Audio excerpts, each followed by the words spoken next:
Hi everyone, welcome back to Social Nerd. I'm back with yet another tutorial video, and in today's video I'll be showing you how you can put videos in slow-mo on Snapchat.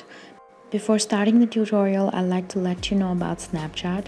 It's an app where you can take pictures or videos, add filters, lenses or other effects and share them with your friends. Now open up Snapchat app on your phone. After you open up the app, be sure that you're logged into your account. Then you can either take a video by tapping and holding on the big white circle, or you can tap on the gallery icon. Select the video that you want to put in slow-mo. Then tap on the edit icon, which is at the bottom left of your screen. Now swipe from right to left continuously, and in the first 4 swipe there you'll see the filters, and then will come the slow-mo.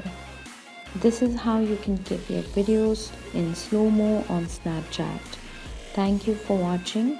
If you like this video, please hit the like button. If you want to see more tutorial videos, hit the subscribe button, and if you have something to say, please leave a comment.